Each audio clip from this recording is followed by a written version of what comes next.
Oh, Raven won. I called it. All right, this game's over. All right. Raven carry IO? Yeah. 100% win rate so far? 100%. Okay, for the first things first, like 496, like how did you not, have you done no research on Fnatic whatsoever? Because this guy plays it every single time. Once you see the ET and the Pango, you got to think, like, oh, I mean, obviously they're looking at like, oh, ET5, IO4, Pango 3, like that style. But if anybody who's watched any sort of game from Fnatic, they have this pocket pick thing, and Raven is almost always going to play that IO. Yeah, especially when they open up IO plus Elder Titan, it almost makes sure that this IO is a post 1 already. Yes. Otherwise, the Elder Titan will go into waste. So it doesn't seem to me that 496 have prepared themselves very well against this IO strat. Because to all of us out there, I think we saw this miles away when they first picked the IO. We already know that they won it. So to me, I don't think 496 responded very well. I mean, they had the AA, and so the potential heal, but I really dislike the DP pick. I think that one, yeah, I think that because it's like the slow sustaining, you want to burst the IO whenever you can, and he silences it, but I don't think that it's really enough to kind of deal with the Raven IO. Yeah, definitely. Like, what IO wants to do is that he wants to take long fights. The longer the fights, the better it is for IO, because the spree is unlimited. He will just keep killing your backlines with spirit, keep killing your even front line, man. And that Prophet, she wants to take long fights too. So why are you playing to the strength of the IO? That's the one I don't know about the Death Prophet pick. I think that could actually be really bad for them, especially like Death Prophet. What is it gonna do in this game? I'm not sure. Other than look, maybe, you know, Red got the new skin and was looking to just kind of showcase that. Maybe, I don't know. I don't know. I'm reaching right here. Oh, but it seems like he's gonna do. It will be a post 5 Nyx, Elder Titan 4 with Pangolier on Marsara. So that's okay too, because as long as you have a melee, tanky kind of post 5 to pair with, you're fine as IO. Yeah. And in this case, maybe Nyx is even better because he has a stun. Yeah, and you might have a better chance against this DP, and it looks like they're going to maybe do a little bit of shenanigans in the sense of just kind of rotating 4 through. Not many teams are going to expect this, especially since the last one, but the Spirit will scout it out.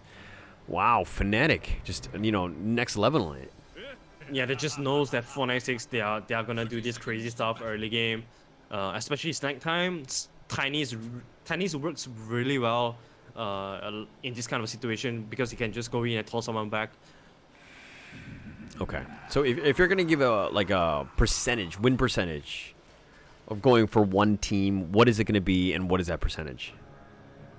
I'll just remain with my 60-40. Okay. Yeah, I do think that Fnatic have a better draft this time. I think they have gotten what they want to, what they are planning for. With the IO lineup, they open up IO and then they surround IO with very good heroes. They have team fight. They have enabler on Moon. Yeah. They have everything that can make IO a monster. Yeah. But you know, like IO, he's countered by 1 Ice Blast. So that is the answer from 496, which is you're putting all your basket into this AA though. I'm not too sure about that.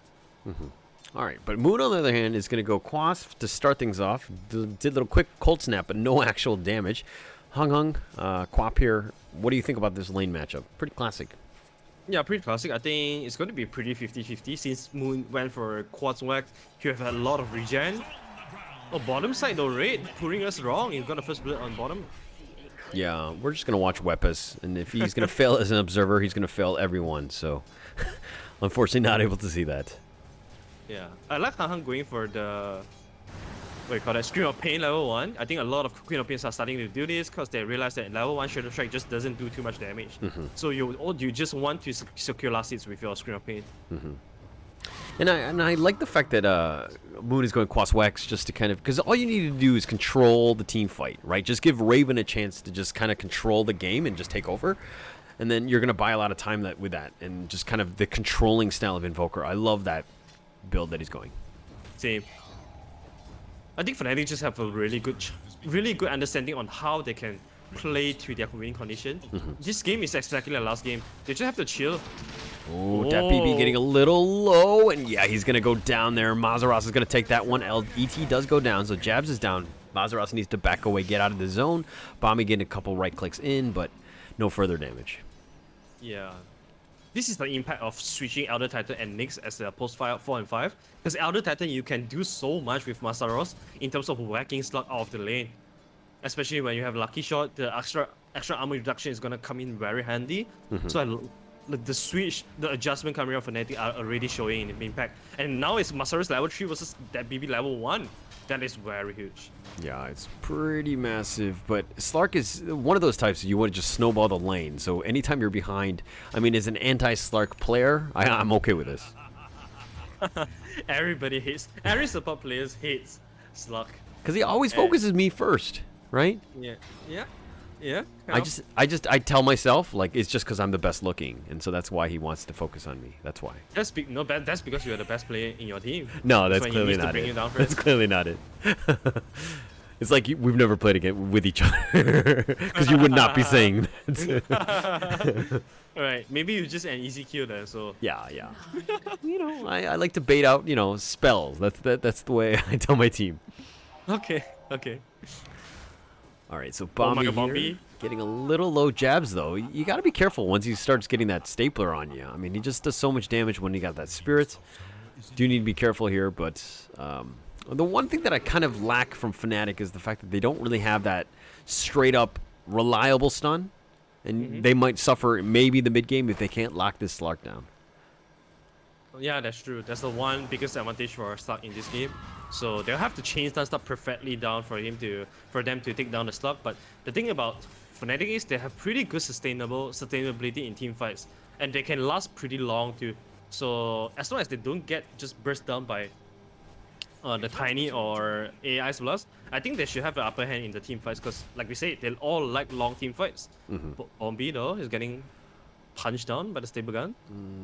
Yeah, it's a little bit of scouting here. Hung and Moon are going to fight for this rune. He does, the blink up. Oh, no, but Moon actually picks it up, and I think Hung actually blinked into his death. Hustler is trying to make his way over. He does get the nice little avalanche, the tornado on both. That's on point, and they do get the kill. Moon with the outplay. I mean, when you're lucky in getting the haste runes like that, I mean, you're going to have a good day. Yeah, Hung knew that it was a very YOLO play there. Either you get the haste rune or not, or you're gonna die. So Hung paid for that. This is a very bad start for Queen of Pain too, because he has already been pressured in terms of in front of CS, and then now Moon is about to be one full level ahead of her. So life's gonna be tough for Queen of Pain. Okay, so if you're kind of snowballing like Moon, what is the itemization you would go? You still want to get okay, I thought he would go for Urn of Shadow just for the extra control, but he went for the Midas first. Like, he's like, alright, since I had such a free laning phase, I'll just go for the Midas because we know that we have a better late game anyway. Okay. And it looks like he's going to do that even before Brown Boot, so he's definitely prioritizing that. I mean, Invoker needs everything that Midas gives, right? In the sense of levels and everything, but Bombi getting right-clicked, and he does end up killing him, and the pounce comes in very late, and Dat BB needs to run away. He's only level 4, and they go under tower, and Jabs is like, let's go, staple gun, and punches him in the face. Oh, nice two-man impale, though. DJ with a nice TP in, but, you know, it's a little too late, especially since Moon had already died. Very, very important rotation coming out from Hustler. They know that the twos, the two heroes are fighting top very fiercely, so they make a move on Moon. That was a little bit late from DJ. The TP was a little bit late from DJ as well. But this top lane is really going very well for Pangolier. And we all know what Pangolier can do when he has a good lane. He can either be the very tanky nuisance on the team fight, or he can turn into a hero that has a lot of damage, and even Raid is TPing top too. Yeah, I mean, Dat BB has no space to farm, and he's looking to just trade this, the pounce, but Jabs is going to stomp him, but he gets a little low, the swashbuckle, but the nice little tornado actually keeps him alive, and Jabs somehow survives. Wow, Moon coming in like a superhero, making sure that he helps control him with a nice little tornado there. Wow. They would be even getting the tower as well, so this level 4 Slark has basically nowhere to go to recover himself now. Okay, so serious question. At what point does 496 decide to report Dat BB for feeding? Our DJ gets killed there. Oh, nice little gank, though. Yeah. It's very important to help Han get back into this game now. Raid is just gonna be pushing down bottom lane. The only thing Raid can do to really help his team is to take down towers. Sometimes offensive is the best defense. So Raid need to be constantly using exorcism to push down towers. But how much space can you? How many outer towers can you get freely like that though? That's good. Not like Fnatic is not going to give freely away with their mid tower, not even top 2. So this might be the last free tower that Fnatic can get. And Raven has completely been pushed out. Yes, he's just farming in the jungle now, but he's going to take what farm or when the creeps are in the bottom lane when he can, but he's got Veil now. What do you think about this itemization? Sorry, not Veil. Hell, Dominator. Yeah, it's a classic item for IO. I think as a core, you always want to go for that. He look at his skill build. He has even skipped the relocate because he knows that he doesn't want to be moving around. All he wants to do is to just farm. He TP stop. He'll complete his how dominated there, and he'll just be farming all the way until his Aghanim Scepter timing. This is just what carry does right now. Just farm to your mid game item, and then you come out to fight when you are ready. So I think it's gonna be a very quiet game for IO. So other IO players, they have to pick something up there. Oh, but Jabs is getting run up on here, and you know they kind of play to that's Raven's style, right? We didn't see him in the last game, even as Wraith King, until the very end, and he just like dominated everything. As I say, that Hustler's only level 3. He's getting bashed by the Rolling Thunder. Mazaros kills him there, but my gosh, level 3 at 8 minutes, you're having a rough game. Yeah, this is why Tiny hasn't been popular at all in this meta because of how strong the dual lanes are normally in this patch. You often see heroes like CM Troll, Undying +1, Brewmaster +1. Everything is just about laning. That's why Tiny is not having anything in this patch. And Moon looks like he has a lot of trouble at mid lane. Yeah, Hustler actually is pausing. He says he has mouse issues, but I don't think his mouse issues is the reason why he's level 3 at 8 minutes. Sorry guys, it's not lag this time, it's my mouse. Yeah, he's gonna DC. All right. So his mouse is apparently good enough where he can DC, right? Unless do you know keyboard commands to quit? I'm not sure. All right. After the F4, maybe. Yeah, because like lately I've been watching a lot of Overwatch cases, and I feel like I'm like deducing and getting all the evidence and making the right calls. And so like even in these cases when he's like, yeah, I've got mouse issues, like I want to see the replay. I want to see where he's messing up and kind of I need to see the evidence now because I feel like I'm like a judge now. So are you like when you go into the overview case, are you hoping to find someone guilty, or are you hoping to find someone not guilty?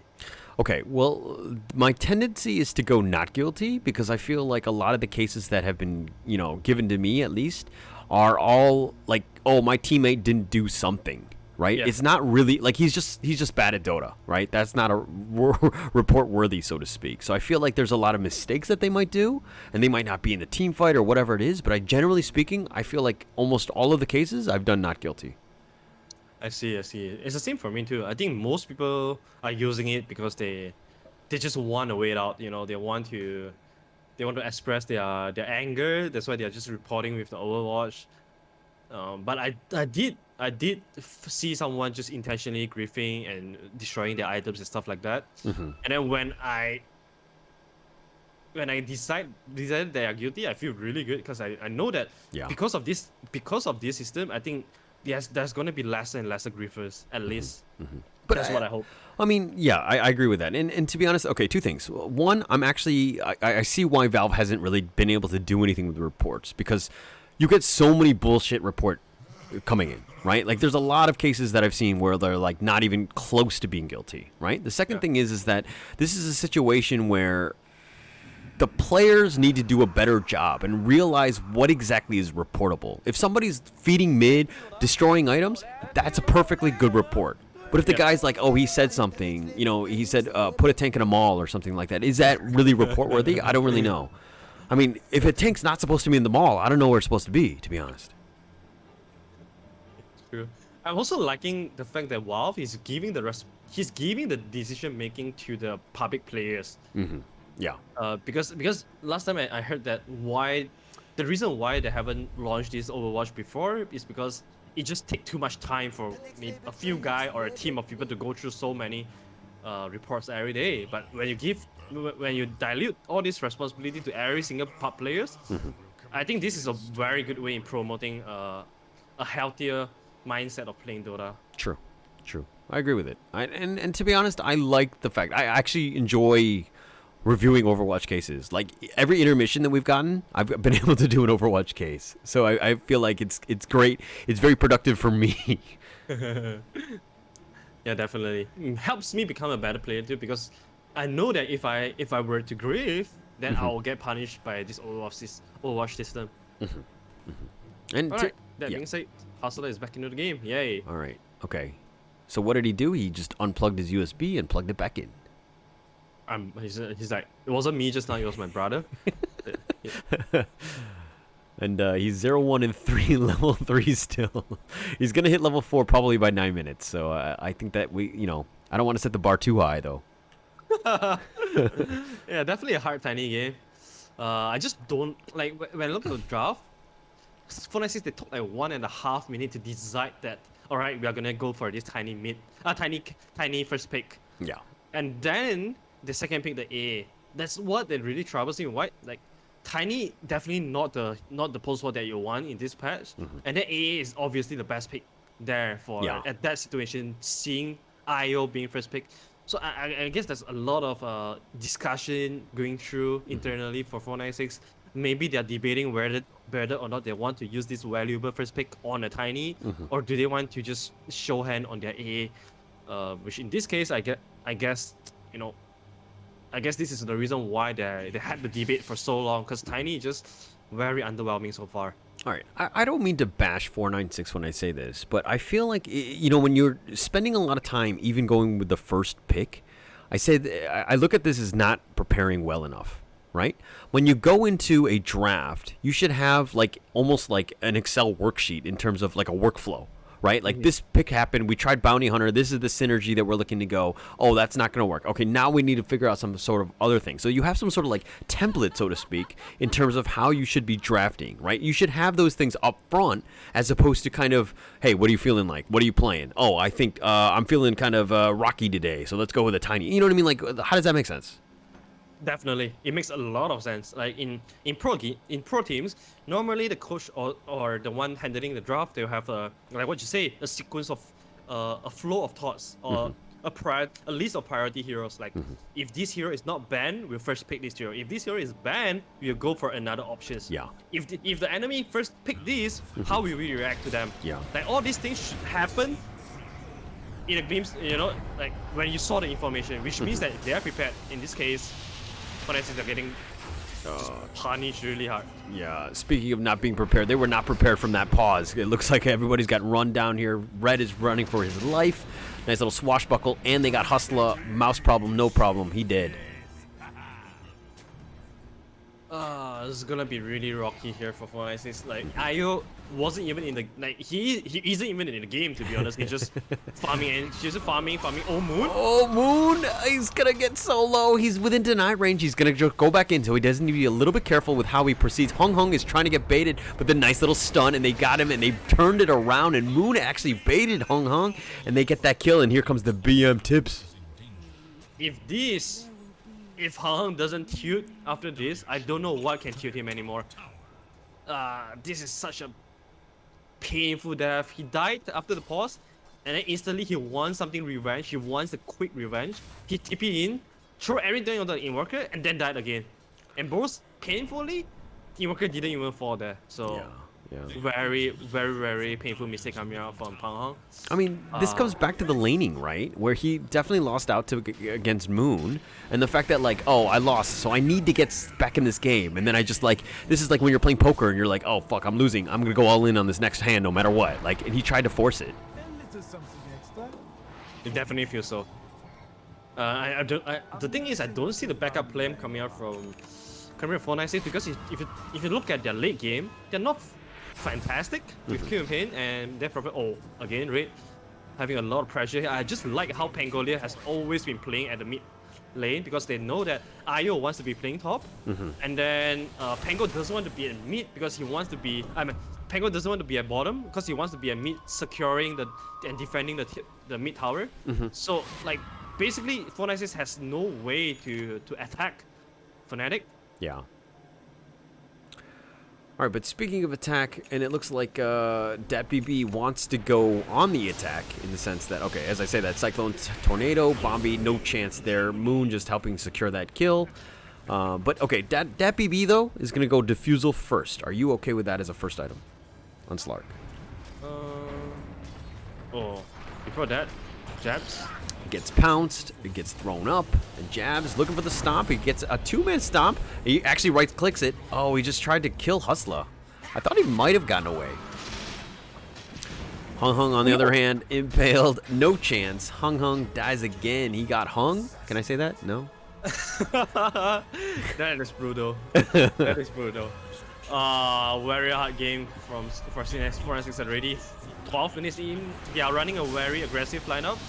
Oh, the EMP, the Tornado on point, Red no mana, Rolling Thunder as well. He's just kind of popping his head, just trying to control the creeps and not even able to do that. And Mazaraz, the bully, he actually puts a creep up on the Arteezy cliff.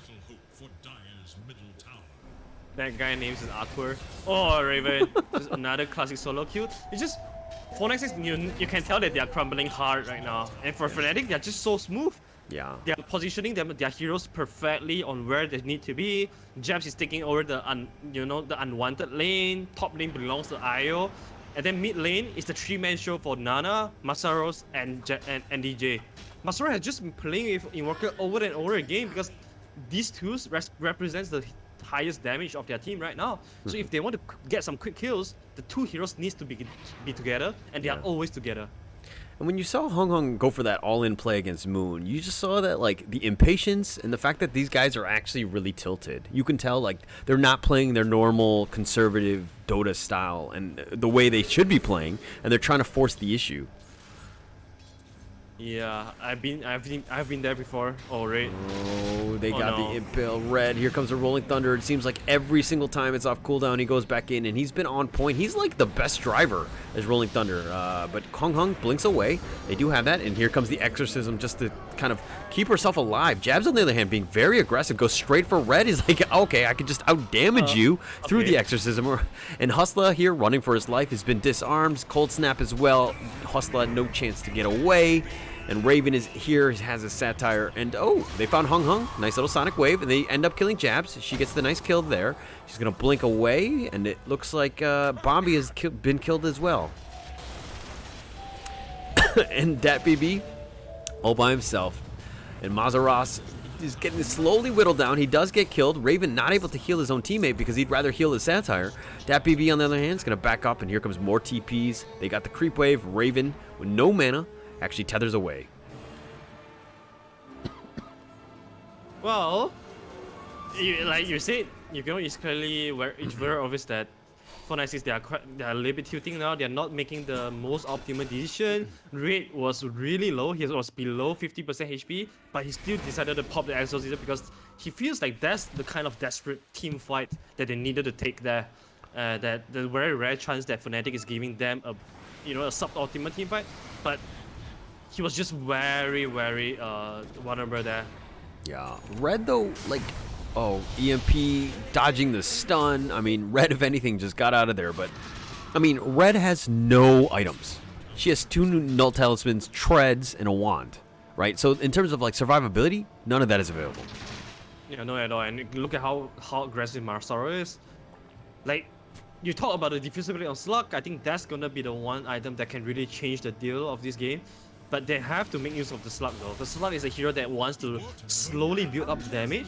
But when you are doing that, Fnatic, like we said, they are the one that want to take the long fight, and they will take them better as well with the Rolling Thunder, with the Io spirits. So it's gonna be hard for Fnatic to run into team fight again. Yeah, but DJ's been so on point in terms of the vision. Okay, they do have the pounce. They go into Mazaras, though, but it was very early. The Ice Blast is going to connect, though. He should get whittled down. He does die in the end. And DatBB really needs that permanent edgy. Yeah, this is the thing that they need to do now. They just have to pick heroes off left and right. on the side lanes. They don't want to run into 5 versus 5 unless you can kill someone quick with the Ice Blast instantly. Otherwise, 5-on-5 should not be the option that Fnatic are looking for now. Raven, though, speaking of him, he has been very quiet except for getting some solo kills on Bombi, but he has already completed the Agony Scepter, so team fight wise it's gonna be even harder for Fnatic now if they cannot locate Raven in fight and bring him down quick. As you can see, the Hustler, he's nowhere near his Blink Dagger at 60 minutes now. Yeah, well, Hustler is only level 7 at this point. He's at a bit of a rough game, but he's gonna go for the Blink. Is it even still worth going for the Blink at this point, or like Force Staff? You know, Glimmer, was that a better case, or do you just have to go for the Blink? Man, I don't know. I don't know if Tiny can do anything without the Blink. That's the thing.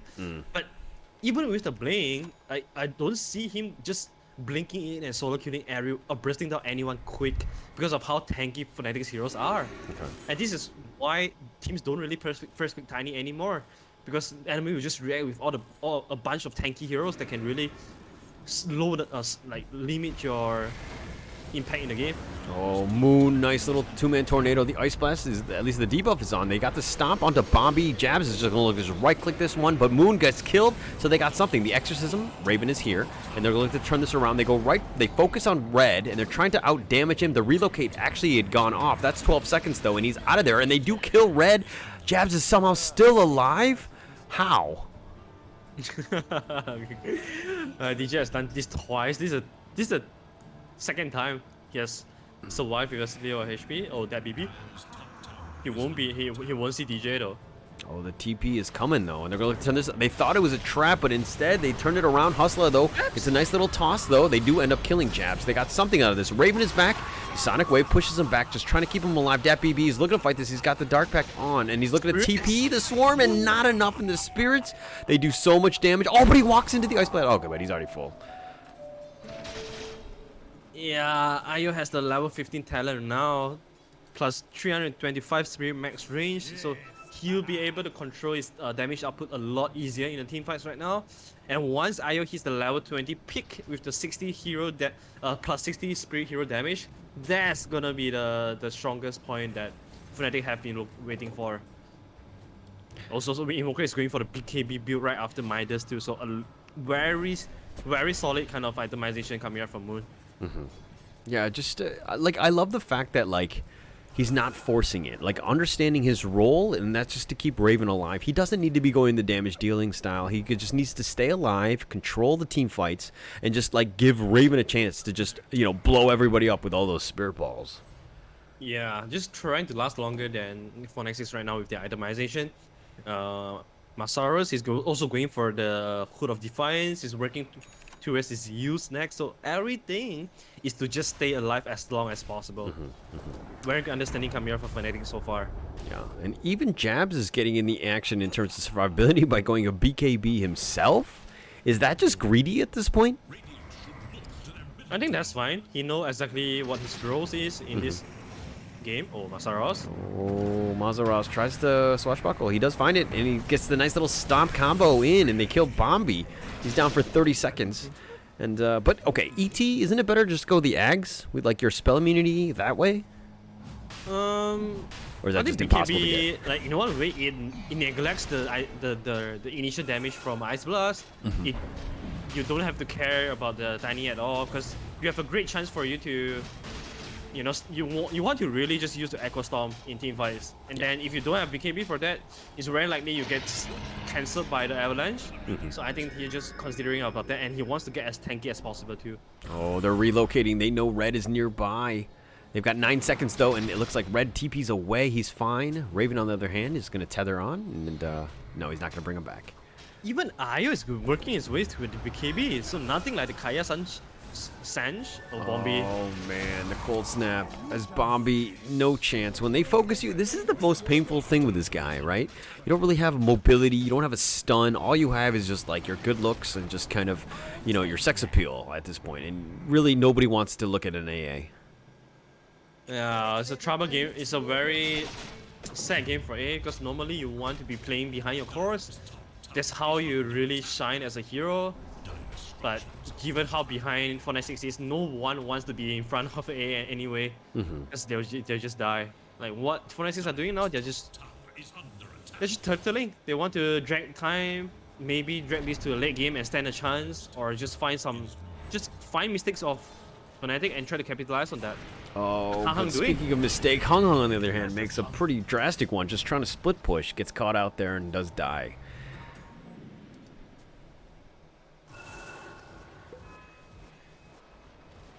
Oh, the BKB timings are gonna be up soon. Oh, Pangolier went for Skadi.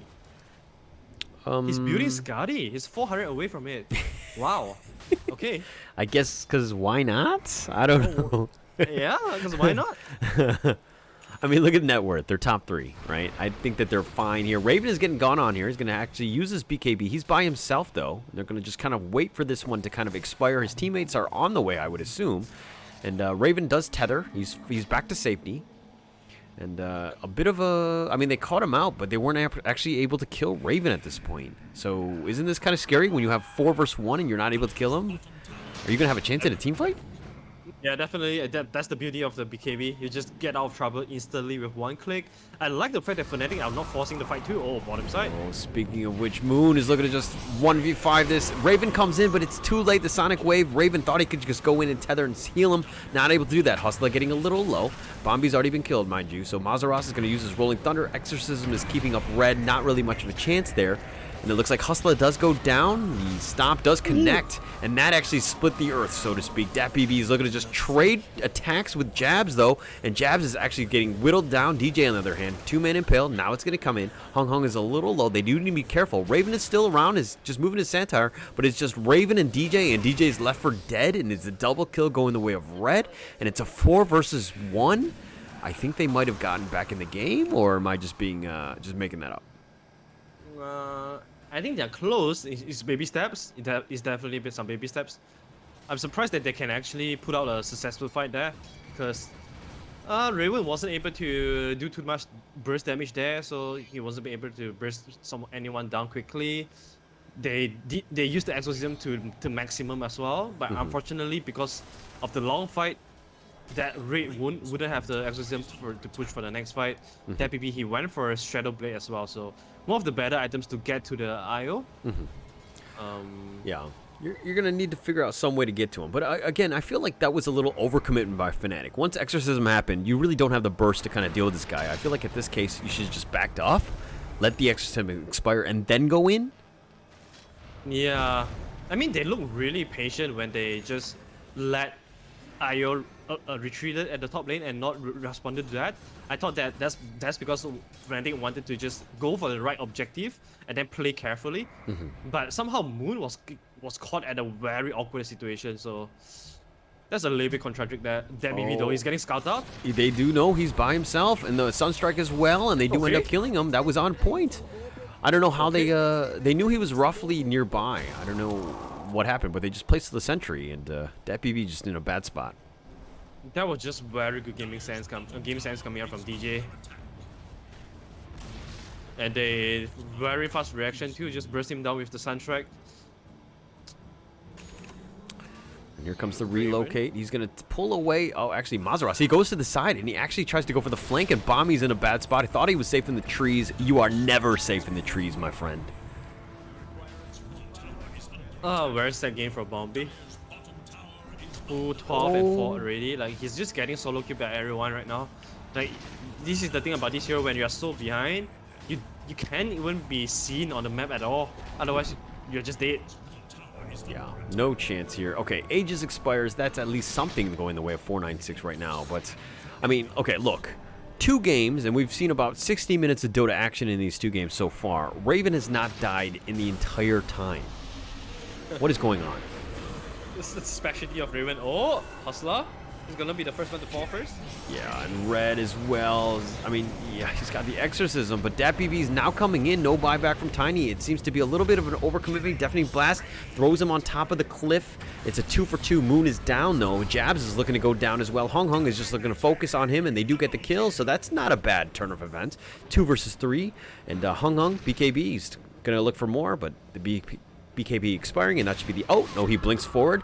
As I say anything, Mazaros gets silenced, and DPC is here, and that's the one they really need. He's going to just build up his charges, pounces as well, and they've got Mazaros as well. 4 for 2, 496. They're getting back in the game. Yeah, that's not bad at all. They only lost 2 supports, so that's the best part of it.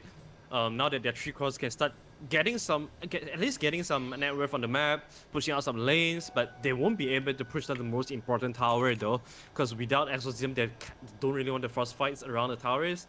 BKB is up on ET now, so the next fight he's gonna be a bit better than it'll be better for Japs.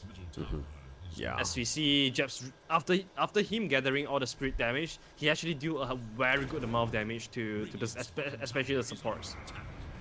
Yeah, I'm kind of afraid how they're going to deal with this. DJ, on the other hand, uses the Spike Carapace just to kind of stop the attack from DPC. He backs off here, respecting that. TPs are coming. Moon is here. Raven is going to just be joining them as well, so they need to be careful with how they proceed on this one. Other TPs, but Hung Hung is all the way back in the Dire base. I don't think they're going to do anything further. Yeah, Hung is only 1 component, 1 recipe away from BKB, so I guess they want to wait for a bit. Maybe not, Moon? Oh, the Blink Avalanche Toss combo. They found Moon and they caught him out. He does need to be careful. He is definitely burstable. And Hustler, I mean, yes, it took forever for him to get going, but he's there now, and he does have Blink, and he has a Veil. Oh, DPC gets a little low. We gotta respect the Spirit Balls. Hustler goes in again. Nice little double kill. Hustler's paying off. Tiny's starting to get a little stronger here. He does get killed on the other end. He does give up a bit of a streak there, and that's going to go the way of Raven. The amount of magic bursts coming out from the 2 supports, I think a lot, like especially Ice Vortex, is so cheap of a magic amplification spell that it gives you increased magic damage of 30% every 4 seconds. So you pair that out with the wheel coming out from Tiny. That 2 alone was able to just burst down Invoker there before it pops to KB. So pretty incredible there, but they have to keep doing it though, because now Fnatic are going to be very aware of it. They have a bit of numbers. Respawn timers are almost up. Bombi's in the, at least kind of up front. Doesn't need to be careful. Red is going to get gone up on, and he's just going to run right at them. He's going to use the Yules defensively, just try to keep himself alive. That Spirit is on his tail in the sense that it's providing vision, and he gets Sunstrike, and then the balls kill him, and Raven secures another kill. Well, at least Raid was able to grab the bounty before dying. Bombi not sure what Bombi was trying to do there. Ice Vortex everything? I don't really know. Like, you know what I mean? Like, I don't know why he thinks he's safe in the trees. At this point, I feel like he should just be in the fountain and just ice blasting when he needs to. Yeah, or maybe even the high ground. But, you know, a player, they don't really like to AFK in their jungle. They want to play for the win, so they'll just... Like, Bombi, he's just trying to do crazy stuff right now to try to prolong the game. Yeah. Anything necessary, you know, whatever it takes. No real chance. I mean, look at Raven. Like, I feel like they just need to play around Raven more. Stop trying to force things, and then just let Raven do his thing. Like, just stick in the middle. I mean, DPC is looking for pickoffs here, but again, he's gonna avoid Raven as much as possible. This is the power of IO. Once this timing is up, he's basically unkillable, unless you have really good heroes against him. In this case, I think like A is going to be really useful for Hug, but can you lock the IO down and then have A to Ice Blast him? That's the hardest part, because A is, him alone is struggling to stay alive. Not to mention to hit an Ice Blast on the Raven. Okay, look at Raven's build. He has K and S. He's got Black King Bar. He's got Helm of the Dominator, and Ags, and then he's also got Paladin Sword. He's going to be going Heart next. This guy is going to be an unkillable machine, pretty much, with all of the regen that he's going to be provided. Impale onto Red. Nice little Cyclone to EMP combination. The Ice Wall is going to be on point, though. Hung is stuck in this one. He blinks forward. He has to BKB just to get out of that. He just wants jabs, trying to go for him, and it looks like Red does go down. Hung is next on the list. Does need to be careful. He does as well, but they did get jabs. It's a 2-for-1 Fnatic, though. This Raven guy, he's kind of he's good at Dota right here, as he's literally just running up on Bombi, not even giving him a chance. And his streak gets a little bit longer with 7-0 and 9. Oh, Jabs, he's gonna outrun Hustler. He tried to go for the avalanche, just a little short, but Jabs is just trying to do the okey doke in terms of the trees, trying to juke him away. The spirit, the ice wall, that should stop all of the shenanigans from Hustla, and he gets blown up by Mazaros. And it's a 4-for-1, 496. They were kind of clawing back, but man, this is a rough time. The gem. Oh, he picks it up. Oh, they do have the vision. They have Yules. He walks right into the sentry, and the Rolling Thunder, the BKB is going to turn this around. He's focusing right on Moon. He gets pounced here, but that BB does need to be careful. Raven is here, and he's actually doing some right-click damage. Dark Swarm, or Dark Pack, that is. The Ice Blast on top of this. He gets Yules, and if anything, he does fall in the end. Raven, my gosh, he's killing his carry like it's a support. Oh, I feel like right now Dota is just about an interactive Dota where you look at heroes like Puck, like Monkey King, Ricky, and now Io. Like all of these heroes kills you before you can touch him. Maybe this is a way of, this is a meta, or maybe how Dota 2 is going towards. Just pick heroes that can kill people from before they can even touch you, basically. Yeah, no chance. I mean, they were kind of rolling. We knew exactly what they were going to do, but the thing is that they needed to prioritizing, like, dealing with Raven. And Aegis has been expired or whatever, but it doesn't really matter. Hong just trying to do as much damage as he can, but Raven, look at this guy. He's literally out healing all of this, just standing still. And we hear that whistle being, played so many times because he's getting so many kills. Jabs goes in. He's got Blink. I mean, he's a better Tiny than Tiny at this point. Hung goes back in the fountain, just chills it out. But Raven, look at this guy. His healing is 125.7. He has cheese as well. And yeah, I mean, how are you going to deal with somebody who has 125 healing per second? I mean, maybe Fnatic can find a solution after this game. Okay. And you can tell that Raven, he wants his revenge this game, man. He wants the rampage. Yeah, he's looking for it, but you can tell Jabs is sticking around. He's like, I'm just gonna steal another rampage from this guy. That's what good teammates do, right? The only question here is that can Raven get his rampage before the game ends? He's trying to go for it. The Spirit Ball. Oh my gosh, Hong is just getting blown up. So much damage from the Spirit Balls. He's just camping it. It doesn't really matter, but Mazaros actually steals that one. So if anything, Mazaros, obviously you're trying to burst it. Kill steals are going to happen, but Red gets killed as well. Mazaros is stealing everything, and GG's been called as thou. They're fountain farming, and Mazaros don't care. Mazaros goes in, gets another kill, and Raven will secure that one. And GG, of course, 33 minutes, 48-21. This is exactly what we expected from Fnatic. Another, the 100% win rate on IO continues. And yeah, a lot of problem from 496. I think they really want to take their time to try and review this. Maybe use the Overwatch system to see who is the one griefing. I'm just kidding, but yeah, I think first of all they are really unprepared going into this IO strategy that is the first pick for Fnatic. And once again, Fnatic, they just built a very fantastic draft around the hero, and then they use the timings perfectly as well. Pretty clean series coming out from Fnatic so far. Like they didn't try to gank Raven at all. He was free farm. He was left alone almost the entire game. And then second thing is like they didn't itemize. You need Vessel. You need ways to just like Atos just to kind of lock him into place so he's got no chance to kind of, you know what I mean? Like you got to pin him down. You got to figure out how to do this. And you can't just expect your Slark to get the amazing pounces and to just burst him because Raven is just so tanky. And once he got BKB, he was this unkillable machine. Yeah. Like from strategy to execution, I think there's a lot of improvement that Fnatic can use. Unfortunately, they don't have a lot of matches left, and they are fighting for the survive. Like they are fighting to stay in the upper division right now against with YC Sports and Aspiration. Yeah, they are all 1-4 now, so tough time ahead for 496 and for Fnatic. They still need to keep going to grab all their remaining wins so that they can finally face out the final boss of which is Neon Esports to duke out for the one spot in winner bracket at the Singapore Major. Yeah, I'm actually really looking forward to that. I mean, I think we're going to see, like, again, I feel like even if you're undefeated in this, you might go into the majors very strong and with a lot of momentum and everything. But I think that the losses will actually make your team better long term. So I think I like where Fnatic, TNC, T1, these guys are all definitely on the ups. Yes, they've lost, but they've looked strong in the games that they've played. So I feel like there's a lot of room for growth, and we're going to see a great SEA region in that Singapore major. Definitely, I feel like this year is the rise of Southeast Asia, and we are starting to see the peak of Southeast Asia. Of course, hopefully this is not the peak that we can show. Hopefully this is just the beginning. Yeah. That being said, that's the series for us, and thanks for coming in. Thanks for joining. All right. I'll see you guys next time. Thank you. Thank you, sir. Bye bye. See you. Have a good Bye-bye. one.